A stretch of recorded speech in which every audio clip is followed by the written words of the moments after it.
Welcome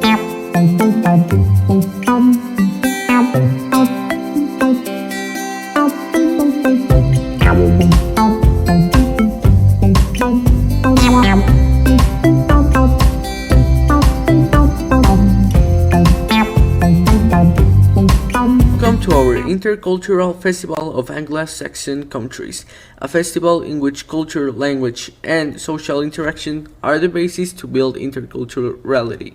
But first, let's define what interculturality is. It is the existence and equitable interaction of diverse cultures and the possibility of generating shared cultural expressions through dialogue and mutual respect. It means relationship between cultures and refers to making the best use of each culture. According to Barry Tomalin, culture is known as the fifth language. The learning of culture is extremely important and it should include the following aspects: cultural knowledge, cultural values, cultural behavior, and cultural skills. Through the development of this festival, we're going to focus on cultural skills. It is the development of intercultural sensitivity and awareness using the English language as a medium of interaction. In this way, understanding different cultures could help us avoid the cultural shock when traveling abroad and visiting other countries. In this case, Anglo Saxon countries. Anglo Saxon countries. In Anno Domini 43, the Roman conquest Britain began. The Romans maintained control of their province of Britannia until early 5th century. The end of the Roman rule in Britain facilitates Anglo-Saxon of Britain, which historians often reward as the origin of England of the English people. The Anglo-Saxon were migrants from Northern Europe who settled in England in the 5th or 6th century. They come from England, which was a land of Anglos. Anglia was what now we know as Germany. The Anglos left their land and possession in Germany to settle down in Great Britain. There was commanded by two brothers, Horsa and Hengist, who protect Britain in the year of 450. Initially comprising many small groups and divided into a number of kingdoms, the Anglo-Saxon were finally joined into a single political remit, a region dominated cattle kingdoms, a territory over which dominion is exercised. Did you know these facts about Anglo-Saxons? The Anglo-Saxons were immigrants. Around 410, Roman rule in Britain faltered, leaving a power vacuum that was filled by newcomers arriving from northern Germany and southern Scandinavia. As soon as Roman power began to wane, the Roman defenses to the north, such as Hadrian's Wall, started to degrade, and in 367, the Picts smashed through them. Gildas, a 6th century monk, says that Saxon dwarf tribes were hard to defend Britain when the Roman army left, so the Anglo-Saxons were originally invited immigrants. Let's check about the growth of Christianity. The Anglo-Saxon period witnessed the growth of Christianity in England. Religion changed a lot through the Anglo-Saxon period. Many people were initially pagans and worshipped different gods, who oversaw different things people did. For instance, Wed was the god of the sea, and Tib was the god of the war. Upon his arrival, Augustine founded a church in Canterbury, becoming the settlement's first archbishop in 597. Gradually, Augustine helped Christianity gain a foothold in the southeast, baptizing the local monarch in 601. It marked only the beginning. Today, we consider St. Augustine the founder of the English Church, the apostle to the English. This one is the most interesting one. Actually, many of our Christmas traditions come from the Anglo-Saxons. Many of our festive traditions come from Anglo-Saxon times, even before they became Christians. Christmas coincides with Yuletide, which they celebrated around 25th of December. At that time, under the old Julian calendar, 25th of December was the winter solstice. Eating a Yule log, hanging up stockings, and decorating houses with holly are all things we do because of Anglo Saxon pagan traditions.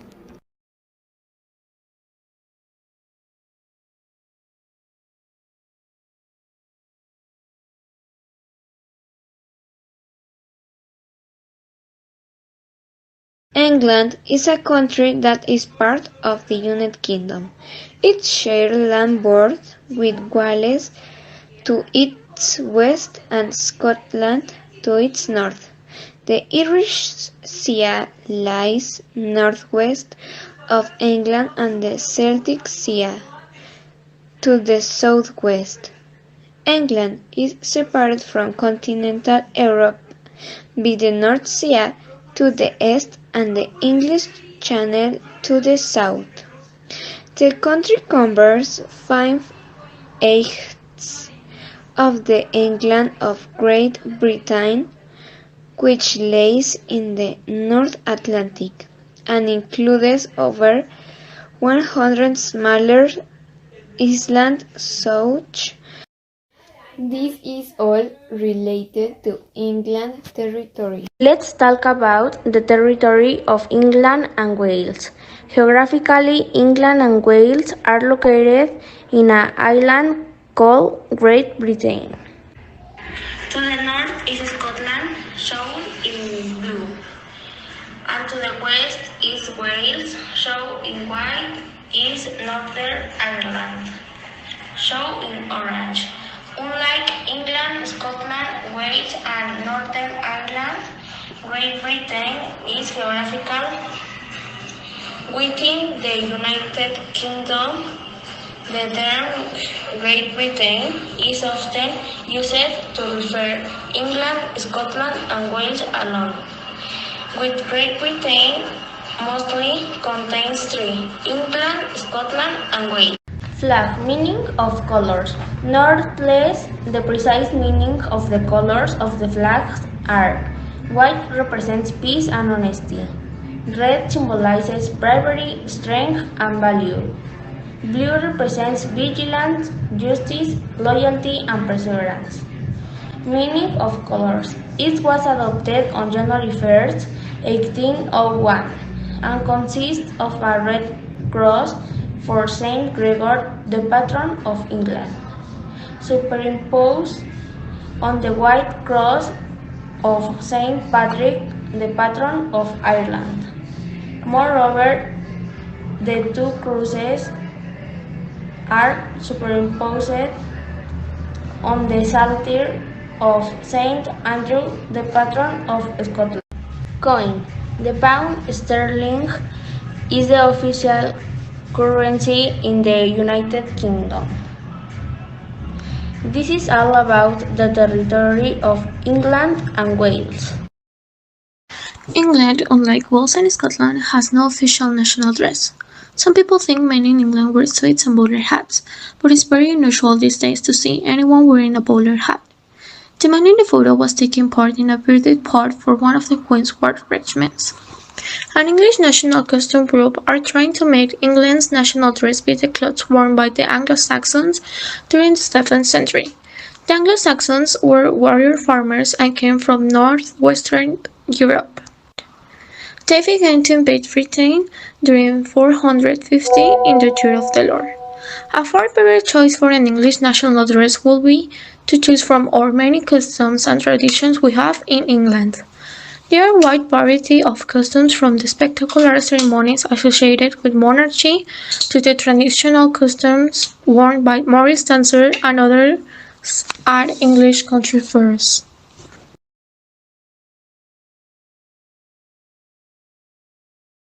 The fish can also be served with masting, with bliss, with butter and touch for mini layer. The sauces what can accompany this dish are tartar, mayonnaise, curry, worcestershire sauce for wind beets, for lemon. There are vinegar is made vinegar daily for England. Chefs such as Jaime Oliver The wish to work there as fish and clips was served for the first time is 1811. Several historians say that two families were responsible for bringing this culinary tradition toward the Melly family of London and the Lee family of Mosley. Near master were the fish to allay the fountain of this society is important characteristic that fish was first introduced in London by Westing immigrants to came for Portugal and Spain. Let's talk about the differences between Britain, Great Britain, and United Kingdom. The official name of United Kingdom is United Kingdom of Great Britain and Northern Ireland, and is made up of 4 independent countries, that is England, Scotland, Wales, and Northern Ireland. Great Britain is a geographical but not a political name and is a large island, made of England, Scotland, and Wales, but not Northern Ireland. And finally, Britain is made up of England and Wales.